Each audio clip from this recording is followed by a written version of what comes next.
Los inventores de Google. Larry y Sergey son el prototipo de empresarios de Silicon Valley. Son listos, con visión de futuro. Larry Page y Sergey Brin inventaron Google a finales de los 90, cuando estaban cursando su doctorado en Stanford. Básicamente creían que estaban haciendo algo grande y que realmente iban a cambiar el mundo. Hoy en día, Google es uno de los buscadores de Internet más importantes del mundo. Clasificó y limpió toda la porquería de Internet y ayudó a la gente a encontrar lo que buscaban de una manera fácil y rápida. Es difícil predecir cuál será el impacto de Google. Es una de esas tecnologías que ha cambiado nuestra forma de hacer las cosas.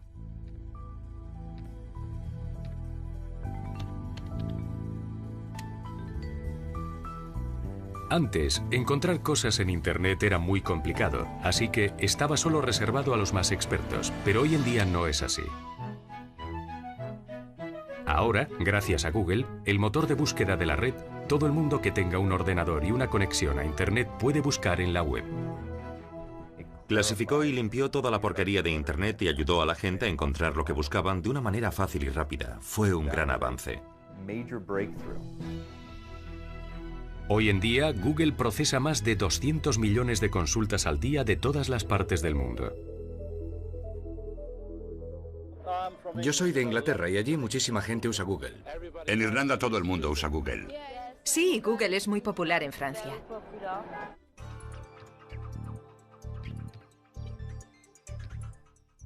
Google se convirtió en un sitio web muy popular porque a la gente le interesaba obtener información. Así que si ibas a salir con alguien, entrabas en Google y descubrías algo sobre él. Google ha transformado la manera en la que la gente te ve. Es algo nuevo. Nuestra cultura está empezando a acostumbrarse. Google ha ayudado a mejorar la asistencia sanitaria. Los médicos dicen que cuando sus pacientes entran en la consulta están mucho más informados que antes. Google fue inventado por dos inteligentes estudiantes de doctorado de la Universidad de Stanford, Larry Page y Sergey Brin. Larry y Sergey son el prototipo de empresarios de Silicon Valley. Son inteligentes y con visión de futuro. Son testarudos en el buen sentido de la palabra. Page y Brin introdujeron Google en 1998. No podían haber elegido un mejor momento. Google apareció en el momento preciso, justo cuando millones de personas estaban empezando a utilizar Internet. Las páginas web echaban humo. El interés por Internet era impresionante. La red rebosaba de información. El único problema era encontrarla. Los buscadores existentes ayudaban un poco, pero la mayoría de las veces era muy difícil encontrar una joya. Antes de que existiese Google, tenías que realizar un montón de búsquedas diferentes para encontrar lo que estabas buscando. Y si entrabas en un sitio web tipo Yahoo, tenías que ir de una página a otra. Todos los buscadores tenían varios problemas. Algunos sacaban resultados irrelevantes. Ponías una búsqueda de coches y te salían cortadores de césped o tractores. Abrirse camino entre toda la basura para encontrar algunos resultados interesantes llevaba mucho tiempo y resultaba frustrante. Para superar el problema, algunos buscadores, como Yahoo, utilizaban personas, bibliotecarios en vez de ordenadores, para catalogar la información de la red y crear directorios en los que se pudiese buscar directamente. Yahoo y Google siempre han tenido una filosofía diferente. Desde el punto de vista de Yahoo, era necesario contar con expertos que saben cuál será el mejor sitio para buscar algo en concreto y poder elaborar un catálogo, un directorio al que puedas acceder y encontrar las cosas que ellos han introducido. Pero esa solución tampoco era perfecta. Cuando tienes trillones de páginas web, es imposible tener bastantes editores que puedan hacer ese trabajo, pero puedes recurrir a los ordenadores que te permiten clasificarlo todo. Brin y Page optaron por el poder de la informática. Después de estudiar a los buscadores existentes, se inventaron un motor de búsqueda que se convertirá en el modelo a seguir por todos los demás buscadores. Ahora lo que me gustaría mostrarles es... Sergey Brin reveló parte de su trabajo en una reciente conferencia de tecnología, entretenimiento y diseño en Santa Mónica. Así es como tenemos que mover los bits para que la gente consiga las respuestas adecuadas a sus consultas. Como pueden ver, aquí hay un montón de datos moviéndose rápidamente. Tiene que ir por todo el mundo a través de fibras, satélites, de todo tipo de conexiones. Brin y Page ayudaron a que el tráfico de Internet se dirigiese tanto a sitios grandes como pequeños, a periódicos independientes, empresas y organizaciones que de otra manera nunca hubieran sido encontradas. El objetivo de Google a gran escala es ayudar a que la sociedad sea más democrática. Brin y Page también ayudaron a introducir un nuevo tipo de marketing que unía anuncios relevantes con los resultados de búsqueda. Cuando los usuarios buscaran algo así como flores, aparecería un anuncio de una tienda de flores, algo relacionado con su búsqueda específica. Antes de que existiese Google, nadie sabía cómo ganar dinero con los buscadores, así que a nadie le interesaba demasiado perfeccionarlos. Google ha convertido las búsquedas en algo muy rentable. Los anuncios incluidos en las páginas de búsqueda están ahora creciendo más rápido que ningún otro tipo de publicidad. Google se ha convertido en sus dos modalidades, como anunciante y como buscador, en todo un referente de cómo encontrar y ganar dinero en Internet. Es difícil predecir cuál será el impacto de Google. Es una de esas tecnologías que ha cambiado nuestra forma de hacer las cosas. Cuando se inventó el automóvil no fue solo algo que sirvió para llevar a la gente de un sitio a otro. Cambió toda nuestra cultura. Internet también está haciendo eso, y Google ha tenido un papel importante en convertir Internet en lo que es ahora. El éxito de Google ha sido cuidadosamente observado por sus rivales. En noviembre de 2004, su competidor más fuerte, el gran Microsoft, anunció que iba a lanzar su propio buscador.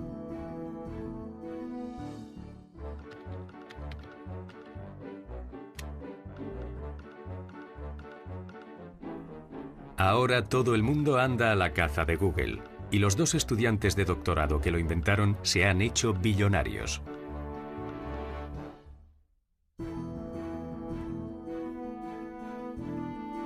Los fundadores de Google, Page y Sergey Brin, no tenían la intención de crear su propia empresa. Lo que querían era vender su invento a una de las empresas que ya poseían buscadores. Altavista, Yahoo, YouName It, Excite, hablaron con InfoSeek, hablaron con todas ellas. Y todas les dijeron lo mismo. Que los buscadores estaban pasados de moda, que ya no estaban interesados en crear ninguno, que su propio buscador ya era lo suficientemente bueno, pero a principios del 98 ninguna de estas empresas tenía este tipo de tecnología en buscadores, así que decidieron crear su propia empresa e intentar montarla ellos solos. Por aquel entonces, solo hacía 3 años que Page y Brin se conocían. Brin, un estudiante de informática de 23 años que estaba cursando el doctorado en Stanford, conoció a Page, de 24 años, cuando llegó a Stanford en 1995. Y Brin fue el encargado de enseñarle el campus. Sergey y Larry estaban en el mismo curso. Tenían intereses similares, pero no eran amigos. Oí que cuando se conocieron no se cayeron nada bien. Pero no me sorprende nada, porque las personas inteligentes generalmente se sienten amenazadas por otras personas inteligentes. Page era hijo de un profesor de informática de la Universidad de Michigan. Larry siempre fue muy independiente. No era el típico estudiante que entra en un sitio y dice, ¿qué estáis haciendo? Él llegaba y decía, tengo una idea y me gustaría llevarla a cabo. Era un inventor nato. Al principio de su carrera construyó una enorme impresora con fichas de Lego. Siempre hacía cosas que parecía que no iban a funcionar y luego siempre funcionaban. Sergey Brin era hijo de un profesor de matemáticas de la Universidad de Maryland. La familia de Brin había emigrado a Estados Unidos desde la Unión Soviética cuando solo tenía 6 años. Sergey también era muy inteligente y muy seguro de sí mismo. Sus intereses iban más allá de los buscadores de Internet. En realidad, Sergey estaba muy interesado en inventar algo relacionado con la biotecnología, los viajes espaciales y ese tipo de cosas. Le gustaban mucho los deportes al aire libre, el hockey sobre patines y cosas por el estilo, pero de los dos, probablemente él era el más extrovertido. A pesar de haber empezado con mal pie, Brin y Page enseguida se dieron cuenta de que tenían mucho en común y empezaron a trabajar juntos. No teníamos claro que queríamos crear un buscador. Sin darnos cuenta, acabamos creando un tipo de tecnología que podía ayudar a buscar información, y entonces creamos el buscador. Mi socio Larry y yo estábamos simplemente investigando la manera en la que se podrían gestionar grandes cantidades de información y lo que se llama extracción de datos, que es encontrar patrones de datos, y poco a poco nos fuimos introduciendo en Internet, que es básicamente en donde está todo el conocimiento humano. Lo que encontraron fue un universo de información que se expandía con rapidez y varios buscadores defectuosos. Muchas páginas, pero la cantidad de información era demasiado grande y se extendía muy rápido. No podían manejarla toda. También estaba el tiempo que tardaba el buscador en responder. Entrabas en uno de ellos y tardaba 10-15 segundos en darte los resultados. Brin y Page estaban convencidos de que podían hacerlo mejor. Se fijaron en cómo estaban diseñadas las páginas web, en los enlaces que unían una página con otra. Entonces se dieron cuenta de los billones de enlaces que entrecruzaban el ciberespacio y descubrieron un patrón. Las web más populares y mejores tenían un montón de enlaces que apuntaban a ellas. Al final descubrimos que podríamos coger los patrones que encontrábamos en Internet y utilizarlos para crear un buscador mucho mejor. Y eso fue exactamente lo que hicieron. Crearon un buscador que utilizaba los links y otras muchas variables para identificar qué páginas web eran más relevantes para cada consulta.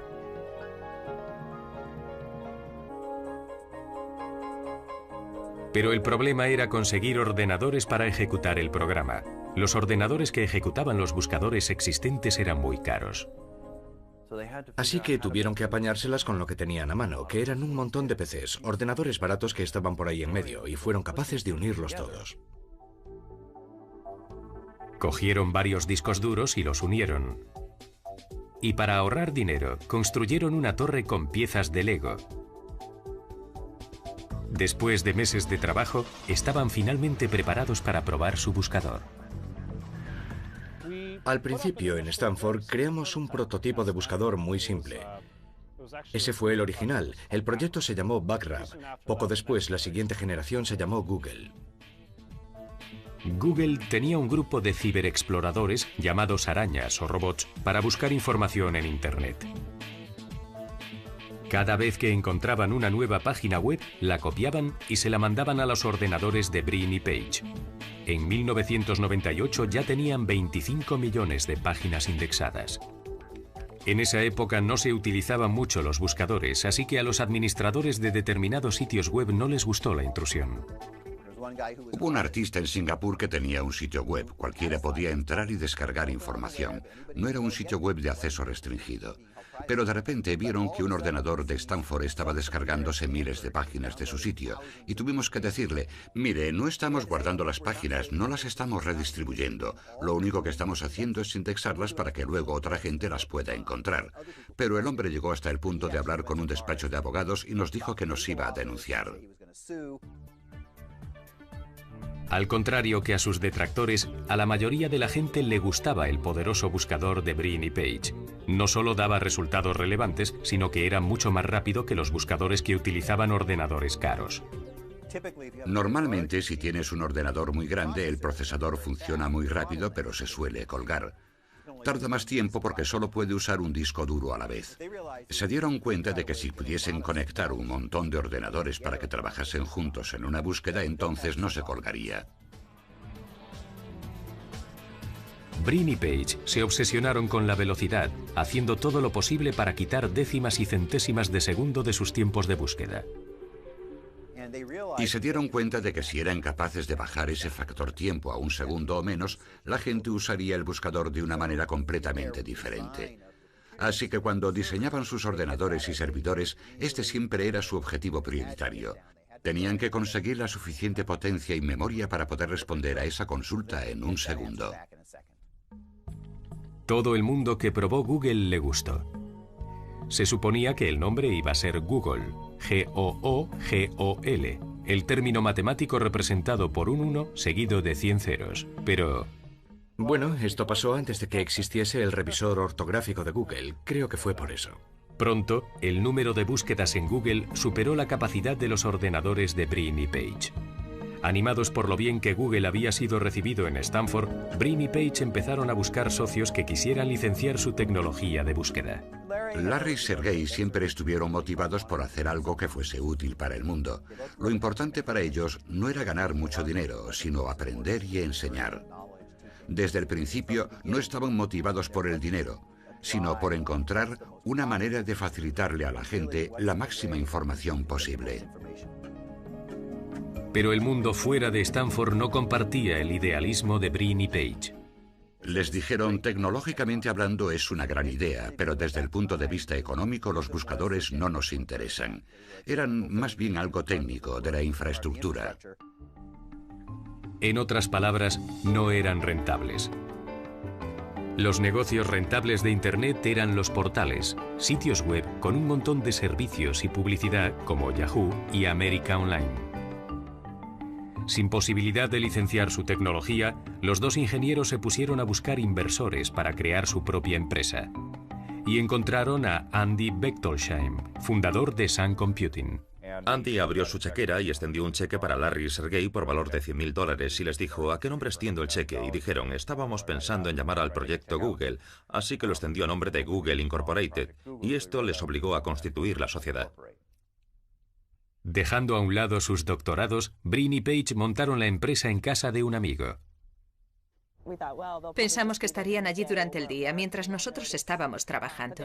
Pero estaban allí las 24 horas. Mientras Page y Brin trabajaban duro, el número de consultas aumentó a 10.000 al día y la prensa empezó a prestarles atención. En periódicos y revistas aparecieron artículos alabando la eficacia de Google. La revista PC Magazine incluyó a Google entre sus 100 mejores web. Finalmente consiguieron $25 millones de dos importantes inversores, dos de las empresas con mayor capital. Y cuando eso ocurrió, el mundo empresarial se dio cuenta de que esta podría llegar a ser una empresa importante. Con el dinero en la mano y aún luchando contra los elementos, Brin y Page trasladaron su empresa a una nueva y espaciosa oficina. Sergey y Larry tenían una gran ventaja, su juventud. Básicamente creían que estaban haciendo algo grande y que realmente iban a cambiar el mundo, como dijo Steve Jobs.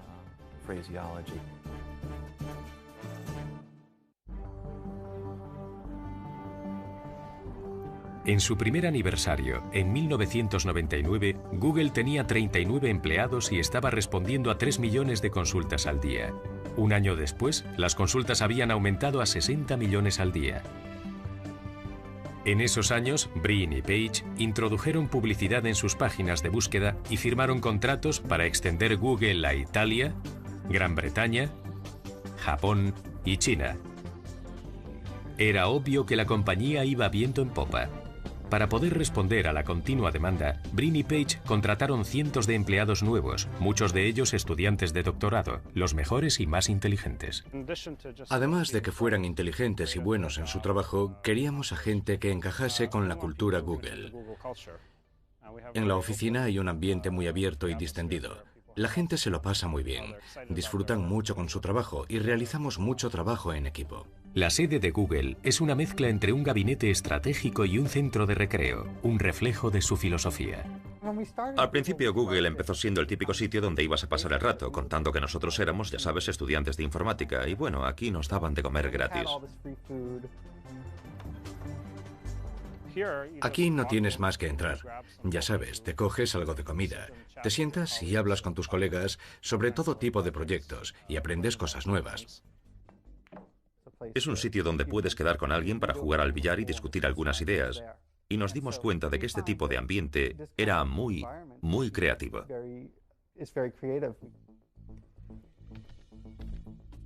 El ambiente creativo de Google ayudó a que surgiesen un montón de nuevas ideas. Buscador de imágenes, temático, de precios de productos online, de grupos de noticias, de sitios web de noticias y mucho más. Mientras se introducían estos nuevos buscadores, Brin y Page aumentaban el poder de su motor de búsqueda, adentrándolo cada vez más en el ciberespacio.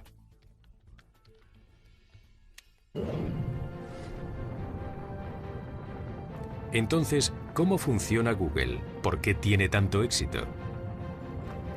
La búsqueda de respuestas sobre Google empieza, como muchas otras misiones, con un explorador robot adentrándose en lo desconocido.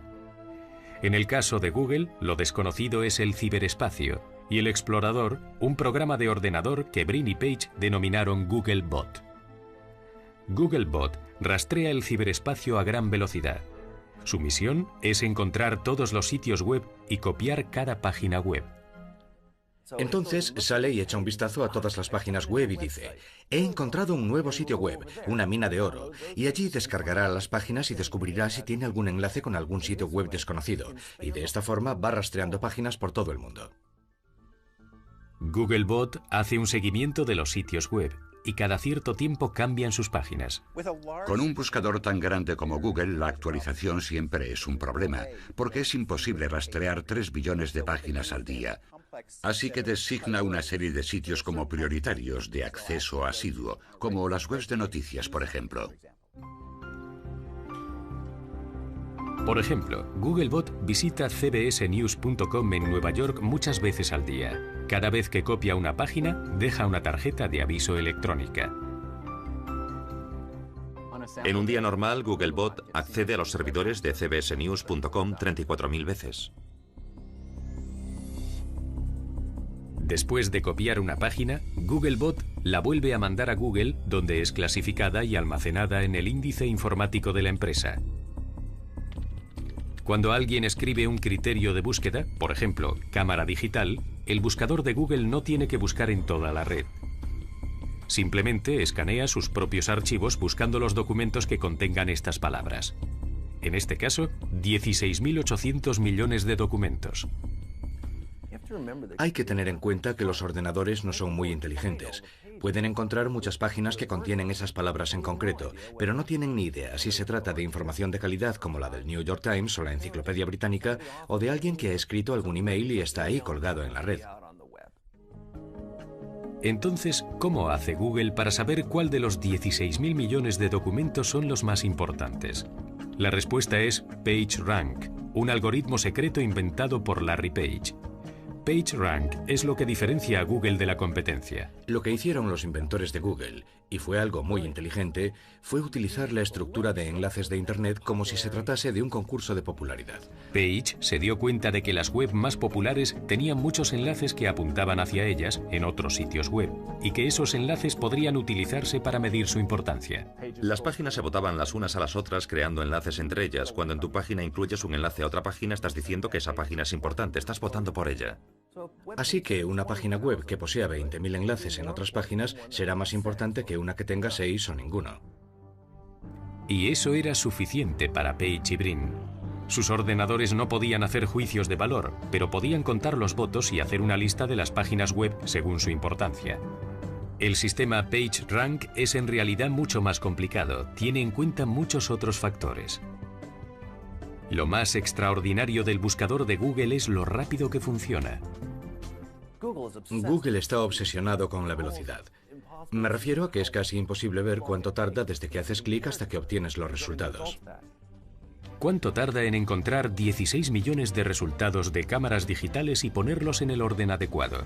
Solo 0,59 segundos. La velocidad de Google y su precisión le ha convertido en el buscador favorito a nivel mundial. El pequeño Google ha ido creciendo y cambiando su logo según han ido pasando los meses. Los sombreritos de Año Nuevo dieron paso a los fuegos artificiales y luego a las calabazas y a los pavos. En 2001, el buscador precoz de solo 3 años estaba respondiendo a 100 millones de consultas al día. Tenemos alrededor de 5 billones de páginas indexadas, y eso son muchas, sobre todo si lo comparamos con cuando lo lanzamos, que creo que teníamos 20 millones o algo así, así que son 200 veces más. Y Google existe en 100 lenguas. Según la empresa iba cambiando, también lo hacían las vidas de sus fundadores. Yo suelo viajar mucho por negocios y conozco a mucha gente. Hace un mes conocí en Londres a Mikhail Gorbachev y a otros dignatarios. Pero lo más importante fue que Brin y Page decidieron dar un giro radical con respecto a un asunto crucial, la publicidad. Al principio estaban totalmente en contra. Lo veían como algo molesto que no entraba dentro de la filosofía corporativa de Google. Uno de nuestros ingenieros nos lo planteó de una manera muy sencilla. Nos dijo, sed más listos. Entonces, Brin y Page descubrieron que podían ser más listos que nadie uniendo los resultados de la búsqueda con la publicidad. Su teoría era unir la publicidad con palabras clave, de tal manera que cuando escribías una palabra en particular, los anuncios que saldrían tendrían que ver con esa consulta y quizás podrían hasta resultar útiles. Llamaron a esta publicidad AdWords. Eran simples anuncios de texto claramente separados de los resultados de búsqueda. Algunos buscadores que hay hoy en día mezclan los resultados pagados con los otros resultados y no los distinguen. Por tanto, el usuario no sabe que ese resultado no hubiese aparecido si no hubiesen pagado por ello. Y yo creo que eso no está bien. En realidad, AdWords introdujo a Google en una nueva dimensión en lo que se refiere a rentabilidad y crecimiento personal. Entras en Google y escribes semillas de flores salvajes. Entonces salen una serie de textos y en la parte derecha de la página aparecen pequeños anuncios rectangulares. Esos son los enlaces patrocinados o los anuncios pagados, los AdWords. El primero de la lista es un anuncio de American Meadows, una empresa de Vermont que vende semillas de todo tipo de flores salvajes. Google coloca su anuncio cada vez que una persona escribe el término de búsqueda semillas de flores salvajes. Si pinchas aquí, vas directamente a nuestra página web. Ray Allen es el gerente de American Meadows. Lo realmente revolucionario de la publicidad de coste por clic como los AdWords es que cuando pones tu anuncio en esa página, es el cliente el que te encuentra a ti. No tienes que buscarlo tú como ocurre en una revista o en la televisión. Él te encuentra a ti. Y cuando alguien hace clic en uno de tus anuncios, está diciendo, quiero ver tu producto. Tú no tienes que poner tu anuncio y decir, por favor, miren mi producto. Ni tampoco tienes que pagar cientos de dólares por esto. Google subasta sus términos de búsqueda a los anunciantes. Allen pujó 62 céntimos por el término semillas de flores salvajes. Cada vez que alguien hace clic en su anuncio, él paga a Google esa cantidad. La puja de Allen fue la más alta, por eso su anuncio es el primero que aparece. Una de las cosas más importantes para que funcionen los AdWords es estar entre los 3 primeros en los términos de búsqueda principales. Tienes que estar ahí. La informática permite a los anunciantes controlar a tiempo real cómo van sus términos de búsqueda. Uno de nuestros mejores términos de búsqueda es semillas de flores salvajes. Es normal porque eso es lo que vendemos. En este informe vemos que se han realizado 1.675 clics desde Google. Estos clics le costaron a Allen alrededor de $1.000 por $7.555 en ventas. Es un buen baremo. Por tanto, es un anuncio que está funcionando bien. Allen dice que desde que empezó a utilizar los AdWords, sus ventas han aumentado más del 30%.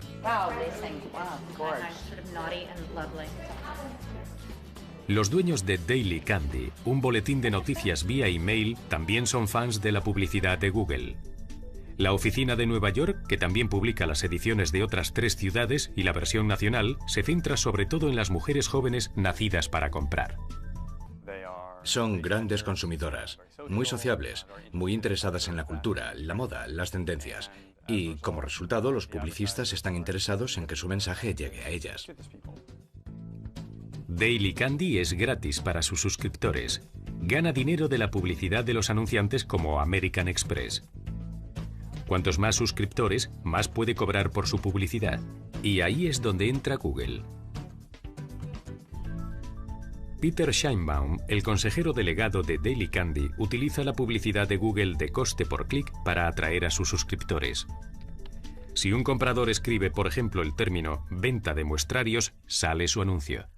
La gente que busca en Google información sobre venta de muestrarios podrían ser importantes clientes o suscriptores potenciales. Daily Candy no limita su publicidad a los resultados de búsqueda de Google. También se anuncia en los sitios web de Myriad, que se ha asociado con Google mediante un programa llamado AdSense. Los administradores de los sitios web reciben un dinero por insertar sus anuncios. En este caso, Google busca la palabra venta de muestrarios en los sitios web que participan en el programa e incluye los anuncios de Daily Candy. Puede ser un sitio web sobre venta de muestrarios, o un artículo sobre venta de muestrarios, o un artículo sobre comida o restaurantes o moda que habla sobre las últimas tendencias o estilos que se llevan en Nueva York o Milán o París. AdSense beneficia tanto a los administradores de sitios web como a los anunciantes. Está teniendo muchísimo éxito. Yo creo que en este momento supone 1/3 de los ingresos de Google. Y en realidad es un producto revolucionario, porque lo que ha hecho es que ha permitido que los millones de weblogs que hay ahí fuera en el ciberespacio ahora reciban dinero por tener un sitio web popular. Cuando Brin y Page crearon Google, no tenían ni idea de cómo podrían sacar dinero de esto. Gracias a la publicidad de coste por clic, ya no tienen que preocuparse por eso. Google obtuvo sus primeros beneficios en 2001 y ha ido aumentando sus beneficios año tras año. La popularidad de la publicidad de coste por clic de Google abrió las puertas a nuevos retos para sus inventores, Brin y Page. La batalla de las empresas por conseguir que su anuncio esté entre los primeros resultados provocó la creación de empresas para generar una ventaja competitiva.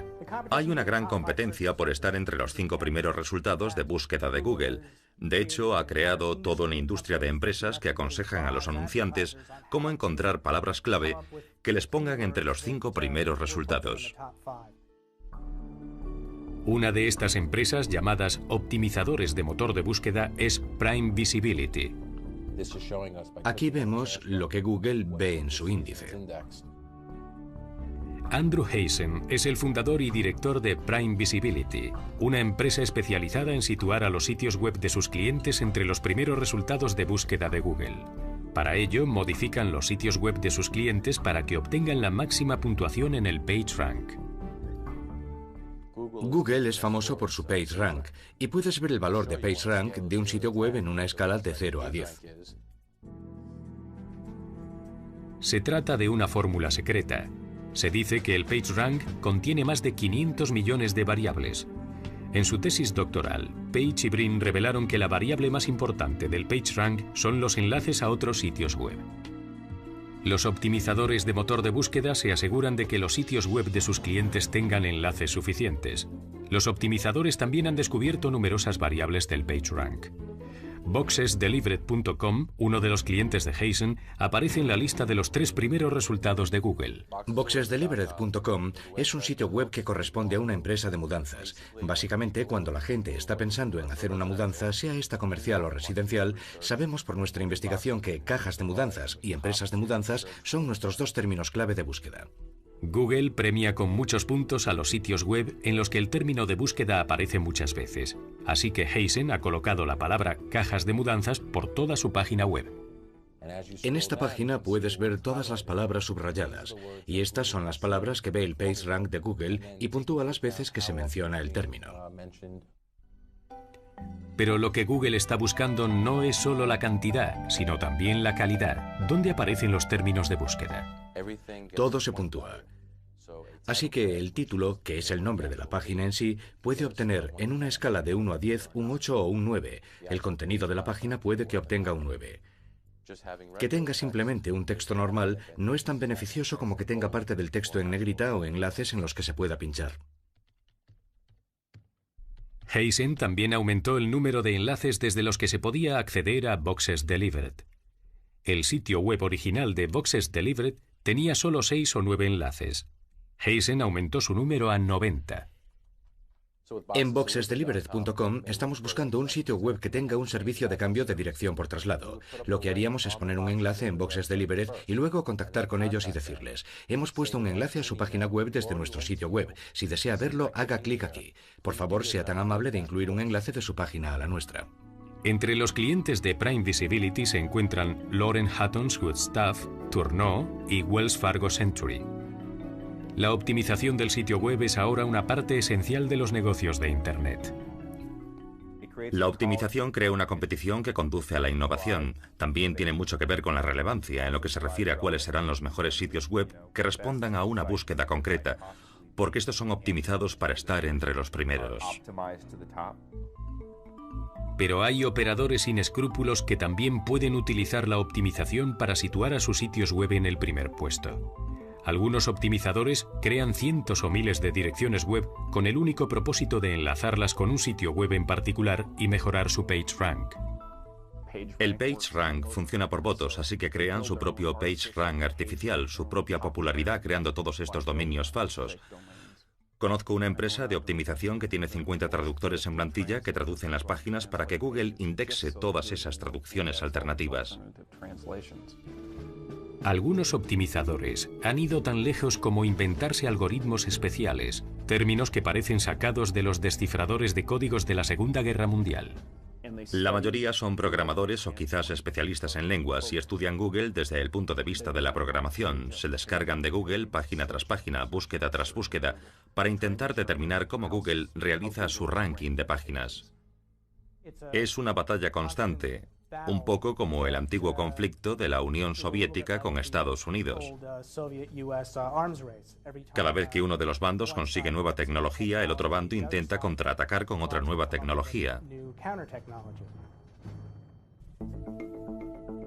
Estos esfuerzos por derrocar al sistema PageRank de Google amenazan con acabar lo que distingue a Google de todos los demás buscadores, la relevancia de sus resultados. Google responde a este ataque actualizando periódicamente su algoritmo secreto. En febrero de 2003, webmasterworld.com empezó a publicar las actualizaciones como si fuese el parte del tiempo anunciando huracanes. La primera fue Boston, le siguió Cassandra, Dominic y Esmeralda. Luego, en la mañana del 14 de noviembre de 2003, llegó la actualización más grande de todas, Florida. En realidad no sabíamos exactamente de qué iba todo esto, pero sabíamos que era la actualización más grande que Google había realizado jamás. Casi todos los sitios web comerciales en Internet perdieron algunas de sus páginas web. Fue un cambio dramático. Innumerables sitios web comerciales que estaban situados en los primeros puestos del ranking de búsquedas de Google de repente desaparecieron sin dejar rastro. Antes de la actualización Florida sabíamos más o menos el tipo de actualizaciones que hacía Google y solían ser mucho menores. Después de la actualización Florida nadie tenía ni idea de lo que Google había hecho. Durante un tiempo fue un auténtico caos.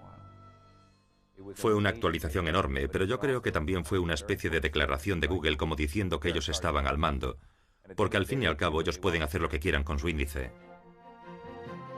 A finales de 2003, Google había firmado contratos con más de 100.000 anunciantes y procesaba cerca de 200 millones de consultas al día. Era el rey de los buscadores y sus inversores originales estaban encantados con su rentabilidad. Era el momento de que Google saliese a bolsa.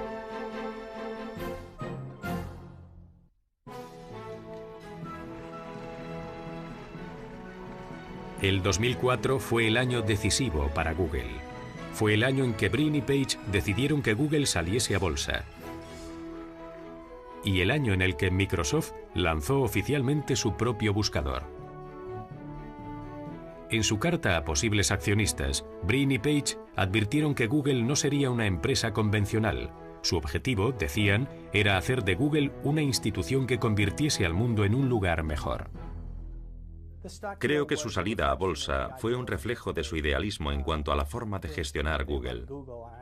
Lo organizaron de tal manera que no solo los inversores institucionales y los agentes de Wall Street pudiesen beneficiarse de estas acciones, sino también que cualquier accionista podría invertir en Google. Este inusual enfoque significó menos dinero y menos beneficios potenciales y por consiguiente la pérdida del apoyo de la mayor parte de Wall Street. En Wall Street estaban preocupados por las capacidades de gestión de Brin y Page. Como resultado, la entrada en bolsa de Google no empezó muy fuerte, cotizando a un precio un poco más bajo de lo que se esperaba. En el mundo de los negocios, probablemente no tiene mucho sentido cabrear a Wall Street cuando no es necesario.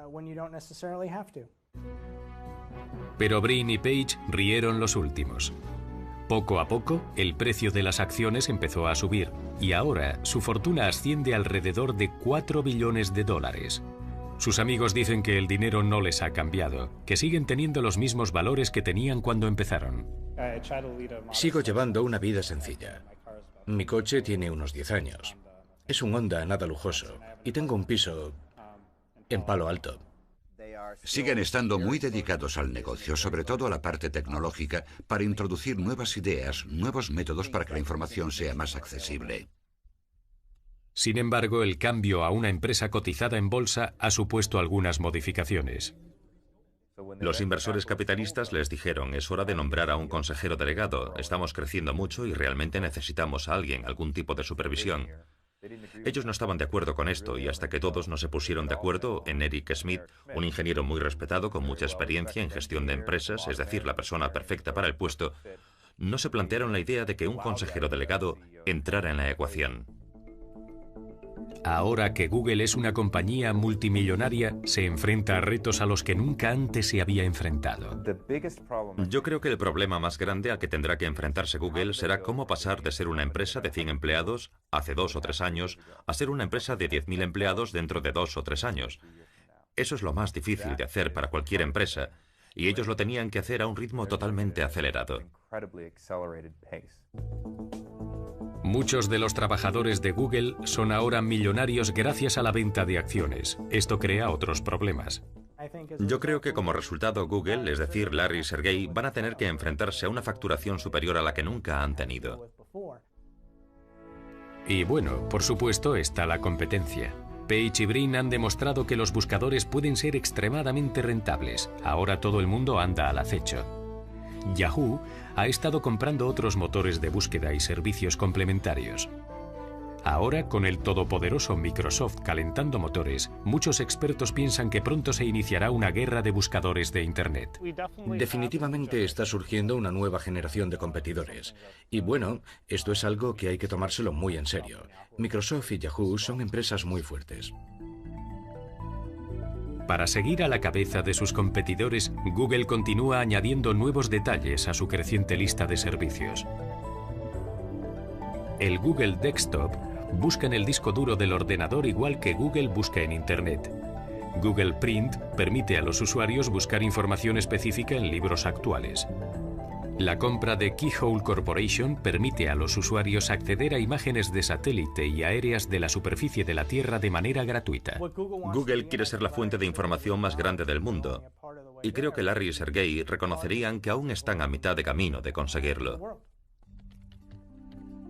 Con alrededor de 8 billones de documentos e imágenes almacenadas en sus archivos, la librería más importante de Internet está camino de conseguirlo. Creo que cualquier cosa que no siga desarrollándose sería algo así como un jardín que deja de regarse. Hay muchos avances tecnológicos interesantes en los que estamos trabajando para que esto se haga realidad. Una de las cosas más difíciles es navegar sobre aguas inexploradas legalmente.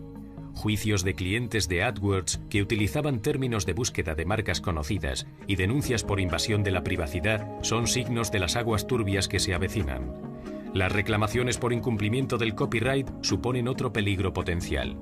En las páginas de búsqueda de Google, por ejemplo, salen muchas imágenes y artículos de periódico con copyright. Google no suele quitarlos a no ser que alguien se queje.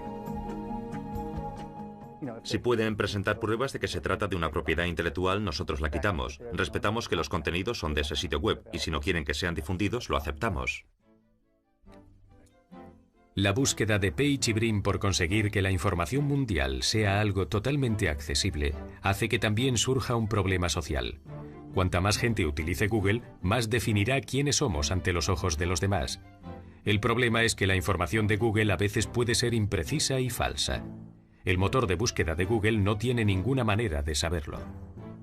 Simplemente incluye lo que el índice selecciona, y muchas veces lo que aparece no es exactamente lo que buscábamos. Pero la gente sigue tomando decisiones basadas en lo que ven. Para lo bueno, y en algunos casos para lo malo, el genio omnipresente de la información instantánea ha salido ya de la lámpara.